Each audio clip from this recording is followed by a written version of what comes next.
Bismillahirrahmanirrahim. Assalamualaikum warahmatullahi wabarakatuh. Hai Sobat Pustaka, ketemu kembali di podcast Bu Dosen, podcast buku ajar dosen bersama saya Irta Fidinia di Perpustakaan Umsida. Kali ini kita akan membedah sebuah buku berjudul Buku Ajar Rekayasa Perangkat Lunak. Buku ini ditulis oleh dosen Prodi Informatika, yakni Ibu Yulian Pindawati STMMT. Mari kita sapa beliau dahulu. Assalamualaikum Bu Yulian. Waalaikumsalam Mbak Ita. Apa kabarnya Bu? Baik. Alhamdulillah.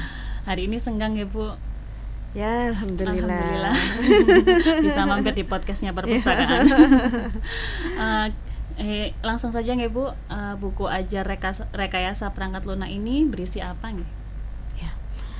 Jadi buku ajar rekayasa perangkat lunak ini berisi ya. Jadi seperti kita membangun sebuah rumah ya, membangun sebuah rumah itu kan pasti kita rancang dulu. Jadi kita desain dulu. Nah, sama halnya kayak membuat aplikasi atau perangkat lunak. Jadi kita desain dulu, kita rancang. Nah, supaya yang mengimplementasikan atau mengcoding nantinya itu lebih mudah memahami apa yang diinginkan oleh customer atau pengguna aplikasi nantinya itu. Jadi kayak blueprintnya lah ya gitu, blueprintnya gitu ya, sebelum membuat perangkat lunak tadi. Selain itu mungkin bisa dijelaskan sedikit isi dari buku ini Bu, yang detailnya gitu.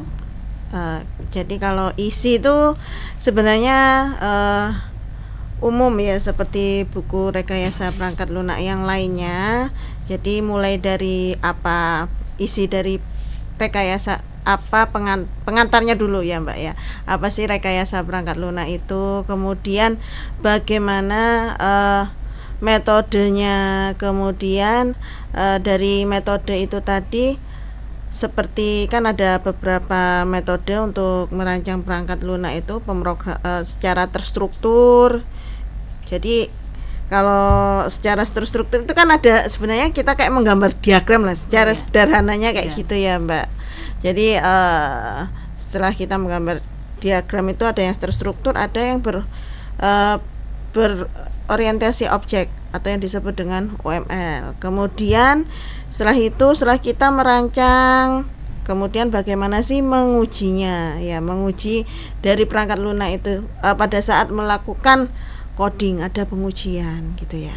Tentu saja kan kalau perangkat lunak harus diuji ya, maksudnya apakah perangkat lunak ini ada banyak errornya atau memang ada yang kurang dari fungsinya. Jadi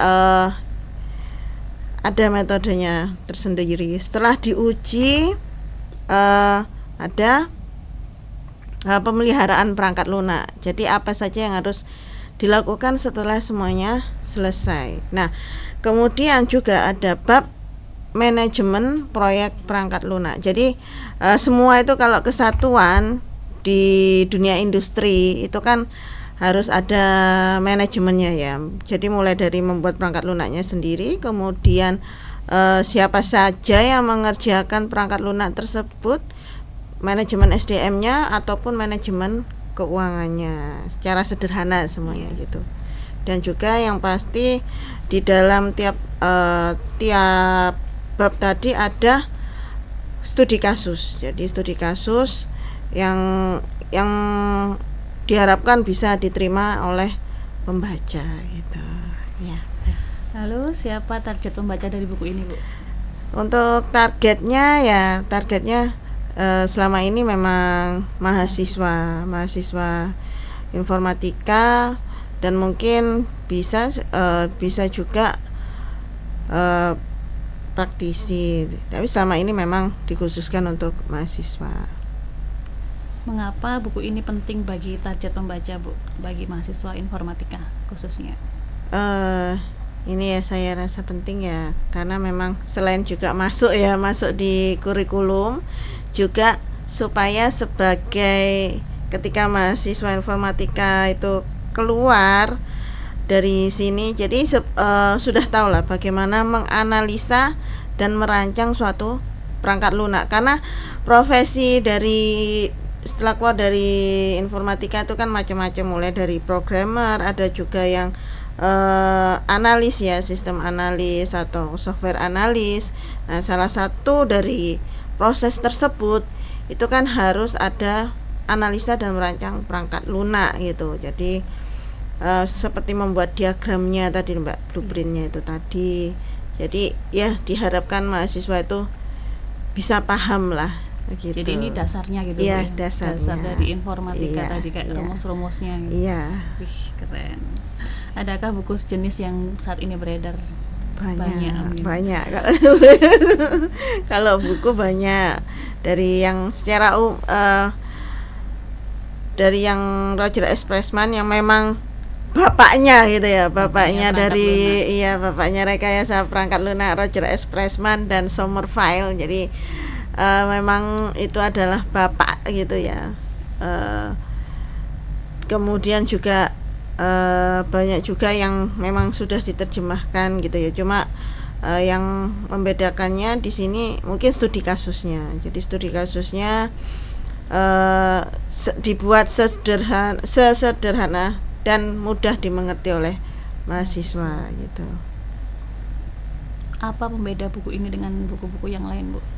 Buku yang beda ya, yang beda isinya gitu. Ya itu sih, lebih ke studi kasusnya tadi. Studi kasusnya ada yang berbasis, maksudnya yang lebih sederhana terus urut gitu Mbak. Jadi maksudnya runtutannya misalnya ini kan tentang sistem informasi di penerbangan ya, di penerbangan. Jadi urut. Jadi kan diagram itu macam-macam. Yang diagram untuk yang terstruktur dan yang UML, semuanya itu studi kasusnya itu sama. Jadi nggak loncat-loncat gitu. Jadi maksudnya supaya ini loh, kalau pakai diagram misalnya, kalau di pemrograman di terstruktur itu kan ada data flow diagram. Misalnya saya berikan contoh sistem informasi reservasi tiket pesawat gitu ya.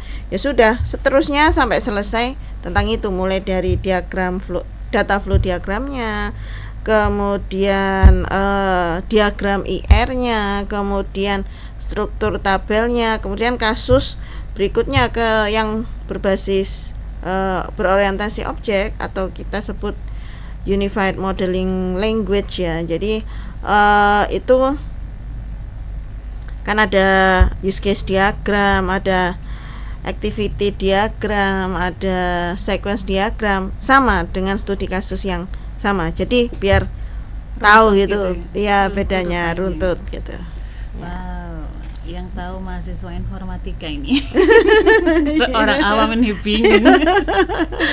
Apa hal menarik dari buku yang perlu diketahui oleh mahasiswa informatika terutama, atau mungkin pembaca ya pada umumnya? Hal yang menarik ya, hal yang menarik. Kita harus baca buku ini.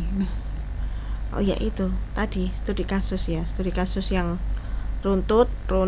Jadi kalau masalah teori saya kira semuanya ada sama. Cuman ada beberapa buku yang tidak kasusnya itu sedikit gitu ya. Nah ini kan maksudnya studi kasusnya itu lengkap dan runut, jadi lebih mudah dipahami gitu. Dan diharapkan seperti itu. Jadi bisa ngerti 1, 2, 3-nya sampai paham gitu Bu. Apa rencana Bu Yulian untuk buku ini dan perkembangan fenomena yang ada? Ya. Jadi rencananya itu kan sekarang juga ada berbasis AI ya, berbasis AI semua, kayak pengujian itu juga ada yang berbasis AI. Nah di situ saya ingin memasukkan seperti itu. Jadi coding pun juga ada yang berbasis AI gitu ya. Kita bisa tanya ChatGPT, langsung chat, ada ataupun GitHub yang berbasis AI, semuanya itu kan. Kemudian testing juga berbasis AI. Saya kira kita semua mendapatkan kemudahan tersebut. Nah bagaimana kita mengelolanya supaya benar. Nah saya sebenarnya ingin memasukkan itu gitu, supaya sesuai dengan perkembangan zaman sekarang gitu ya, menyesuaikan. Jadi bagaimana sih kalau testing berbasis AI itu seperti apa? Jadi biar di sini juga saya juga belajar, mahasiswa juga belajar, sama-sama belajar. Kok di informatika itu masih pakai praktikum, maksudnya buat skripsinya itu loh Bu, nggak pakai penelitian kualitatif kuantitatif gitu? Iya, langsung case based learning dan problem based learning. Jadi di sini maksudnya ada kasus bisa membuat aplikasinya ya, aplikasi yang memang untuk menangani kasus tersebut. Mereka coding, testing, aplikasinya sudah jadi ya, sampai dengan bagaimana pengujian kepada penggunanya gitu. Jadi apakah penggunanya bisa menerima tersebut atau tidak. Langsung prakteknya gitu ya. Untuk tugas akhirnya ya, untuk tugas akhirnya, Mbak. Menarik sekali buku Rekayasa Perangkat Lunak ini. Sebelum kita akhiri, mungkin ada closing statement dari Bu Yulian.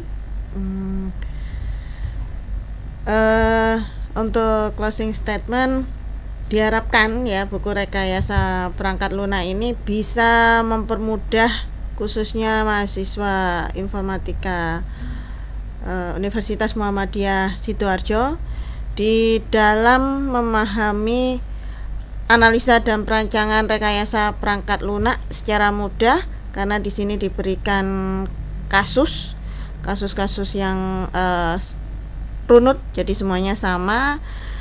Dan secara umum boleh ya pembaca juga yang ingin membaca dari buku ajar tersebut, supaya lebih siap aja di dunia industri informatika. Ya. Mungkin ya, di luar dari buku Bu, closing statementnya mungkin ada lagi? Sudah? Enggak. Terima kasih banyak Bu Yulian, bukunya sangat menarik sekali, Masya Allah. Teman-teman sekalian harus baca buku ini ya kalau mau lulus informatika 3,5 tahun. Bismillahirrahmanirrahim. Amin. Terima kasih Bu Yulian atas kehadirannya untuk podcast kita kali ini. Saya akhiri. Assalamualaikum warahmatullahi wabarakatuh. Waalaikumsalam warahmatullahi wabarakatuh. Terima kasih banyak. Terima kasih Bu Yulian.